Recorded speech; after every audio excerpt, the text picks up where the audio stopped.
वरुण अपने किए पर शर्मिंदा होता है और कहता है, आप बुलाइए पुलिस को, मुझे सजा मिलनी चाहिए। वो प्रेरणा की जान बचाने के लिए अनुपमा को धन्यवाद करता है। प्रेरणा भी रोती है। वरुण कहता है, पाप हुआ ना हो, लेकिन पाप करने का इरादा तो था। वो बहुत ज्यादा शर्मिंदा होता है, इसलिए वो अनुपमा के हाथ से खुद को मारने लगता है और रोते हुए अनुपमा के पैरों में गिर जाता है। प्रेरणा भी अपना दर्द बयान करती है कि रजनी जैसी गिरी हुई इंसान इस पूरी दुनिया में कोई नहीं है।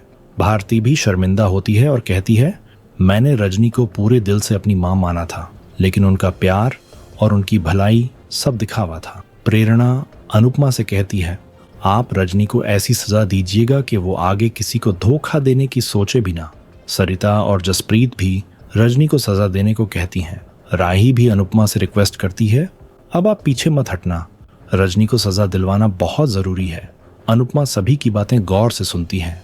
दूसरी ओर रजनी जमीन पर लेटी हुई होती है। तभी वरुण का फोन आता है। वो बताता है कि भगवान ने आपके पापों की सजा प्रेरणा को नहीं दी, वो बच गई। ये सुनकर रजनी की जान में जान आती है। वरुण आगे बताता है कि अनुपमा आग में जल चुकी है और अब वो नहीं रही। वरुण ये सब झूठ बोल रहा होता है ताकि रजनी को उसके कर्मों की सजा दी जा सके। रजनी प्रेरणा की जान बचाने के लिए भगवान को धन्यवाद करती है और काफी खुश होती है।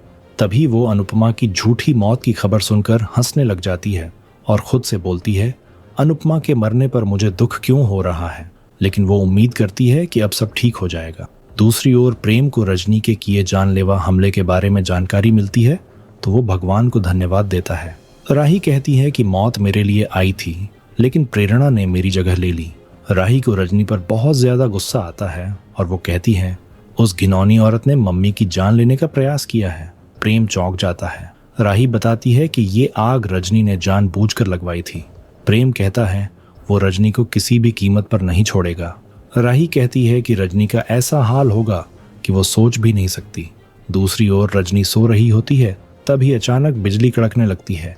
रजनी भयभीत हो जाती है और कहती है, मुझे इतना डर क्यों लग रहा है, अनुपमा तो मर चुकी है, फिर ये सब क्यों हो रहा है। अचानक अनुपमा भूत बनकर उसके सामने प्रकट होती है और कहती है कि मैं जिंदगी से हारी हूं, तुमसे नहीं। अनुपमा को देखकर रजनी बहुत बुरी तरह घबरा जाती है। अनुपमा रजनी के नजदीक आती है और कहती है कि मैं वापस लौट आई हूं। रजनी सवाल करती है कि मैंने तो तुम्हें जलाकर मारा है, तुम्हारा अंतिम संस्कार तो हो चुका है, फिर तुम वापस कैसे आ सकती हो। अनुपमा कहती है, शरीर जल सकता है लेकिन आत्मा कभी नहीं मरती। रजनी बहुत ज्यादा भयभीत हो जाती है और सिक्योरिटी को आवाज लगाती है। अनुपमा पूछती है कि तुमने मुझे क्यों मारा, मैं तो तुम्हारी सहेली थी, तुम्हें मैं अपना मानती थी। क्या तुमने एक बार भी ये नहीं सोचा कि मैं भी माँ हूं, मेरा भी परिवार है। तुम्हारी लगाई हुई आग में तुम्हारी बेटी जलने वाली थी। तुम कैसी माँ हो जो अपनी ही बेटी की जान लेने चली थी। तभी रजनी कहती है कि मैं बुरी माँ नहीं हूँ, मैं अपने बच्चों से बहुत प्रेम करती हूँ। अनुपमा कहती है, अभी तो मैं यहाँ खड़ी हूँ, लेकिन अगर प्रेरणा को कुछ हो जाता तो मेरी जगह वो खड़ी होती। रजनी घबरा जाती है। अनुपमा कहती है कि मेरी ममता ने तुम्हारी बेटी को बचा लिया, वरना तुम्हारी बेटी जल गई होती। मुझे मारकर भी तुम जीत नहीं सकती। रजनी कहती है कि मैं जीत गई हूँ और अब तुम कुछ नहीं कर सकती। अनुपमा कहती है, अब तुम्हारे कर्मों के फल तुम्हारा फैसला करेंगे, अब सब कुछ तुमसे छिन जाएगा। रजनी कहती है कि ऐसा कुछ नहीं होगा, कोई सबूत नहीं है कि मैंने तुम्हें मारा था। अनुपमा पूछती है कि मैंने ऐसा क्या किया था। रजनी कहती है कि पूर्वी छाया चौल मेरा सबसे बड़ा प्रोजेक्ट था, उससे मुझे इतना धन मिलता कि मेरी 7 पुश्तें बैठकर खा सकती थीं, लेकिन तुमने बीच में आकर सब बिगाड़ दिया। अनुपमा पूछती है कि क्या इसीलिए तुमने मुझसे झूठ बोलकर वो पेपर्स साइन करवाए। रजनी कहती है, मैंने तुम्हें धोखा दिया। रजनी अपने सारे अपराध स्वीकार कर लेती है। अनुपमा कहती है कि तुम्हें ईशानी और परी के पीछे गुंडे भेजने की क्या आवश्यकता थी। रजनी कहती है कि मैंने वो सब तुम्हें डराने के लिए किया था, लेकिन तुम नहीं डरी। तुम्हारी जिद ही तुम्हारी मौत की जिम्मेदार है। तुम जिंदा रहती तो मेरे हाथ से ये प्रोजेक्ट निकल जाता, इसलिए मैंने तुम्हें जलाकर मरवा दिया। अनुपमा आश्चर्यचकित रह जाती है। इसी बीच रजनी खुद से कहती है कि मेरा दिमाग मेरे साथ खेल रहा है, अनुपमा यहाँ नहीं है। तभी वो देखती है तो अनुपमा वहाँ नहीं होती। रजनी को लगता है ये सब उसका भ्रम था। रजनी अनुपमा की मौत के बारे में सोचकर बहुत खुश होती है। दूसरी ओर मोटीबा भगवान के सामने बैठी होती हैं। उन्हें देखकर पराग कहता है कि बेटा अपनी माँ के आंसुओं का बोझ नहीं उठा सकता।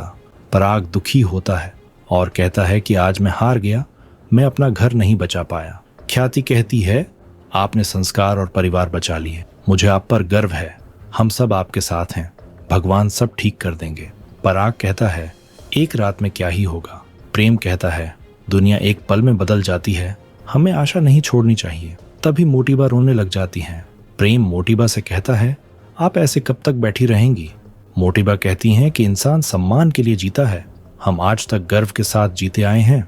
अगर गर्व के साथ जीना संभव न हो तो गर्व के साथ मर जाना बेहतर होता है। अब श्रीनाथ जी के सामने से हमारी अर्थी ही उठेगी। ये सुनकर सभी चौंक जाते हैं। अनिल रोने लग जाता है। पराग अनिल को संभालता है। अनिल कहता है कि सच्चाई की इतनी बड़ी कीमत हम चुका रहे हैं। इधर मोटिबा रोते हुए कहती हैं, हम मरना चाहते हैं। प्रेम मोटिबा को फटकारते हुए कहता है कि आज के बाद आप ऐसी बात कभी नहीं कहेंगी। वो मोटिबा को भगवान पर विश्वास रखने को कहता है। प्रेम कहता है कि अगर श्रीनाथ जी ने चाहा तो कल का सूरज हमारे लिए जीत की खबर लेकर आएगा। दूसरी ओर चौल में सभी लोग परेशान होते हैं और कहते हैं, हम कहाँ जाएंगे। सभी अनुपमा को दोष देते हैं। तभी सरिता और बाकी सब आती हैं। चौल वाले पूछते हैं कि तुम्हारी महान अनुपमा कहाँ है, वो हमें तबाह करके चली गई, शायद रजनी से पैसे लेकर भाग गई होगी। तभी अनुपमा आती है और कहती है कि मुझे सिर्फ आपसे 7 घंटे चाहिए, सुबह मैं सब कुछ ठीक कर दूंगी। तभी चौल वाले अनुपमा को खामोश रहने को कहते हैं और उस पर गुस्सा होते हैं। सभी कहते हैं, अनुपमा को हम चौल में नहीं चाहिए। एक औरत गुस्से में अनुपमा को डंडे से पीटने आती है। तभी राही उसे रोकती है। राही गुस्से में कहती है कि चुपचाप खड़ी रहो, वरना इतना मारूंगी कि चौल गिरने से पहले तुम गिर जाओगी।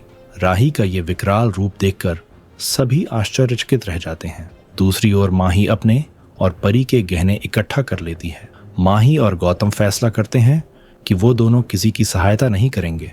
गौतम कहता है, इंदौर में पापा ने एक बंगला लिया था जिसके बारे में उन्हें जानकारी नहीं है, लेकिन वो बंगला मेरे नाम है। माही खुश होती है। दोनों पैकिंग करने लगते हैं।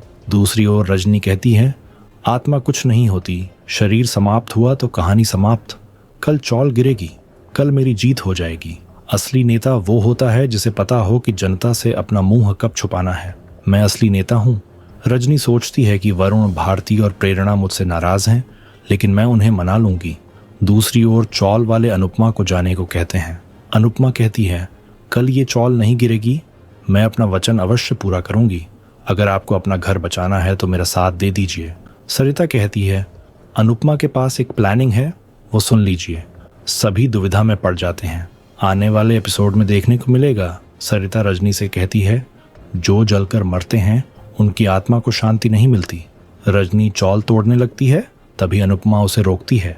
अनुपमा कहती है, कुर्सी की शक्ति जनता से होती है, वरना इस कुर्सी की लकड़ी में और चिता की लकड़ी में कोई अंतर नहीं होता। आपको क्या लगता है, क्या अनुपमा ने चौल को टूटने से बचा लिया है? और क्या पराग अपना घर नीलाम होने से बचा पाएगा? कमेंट करके जरूर बताएं।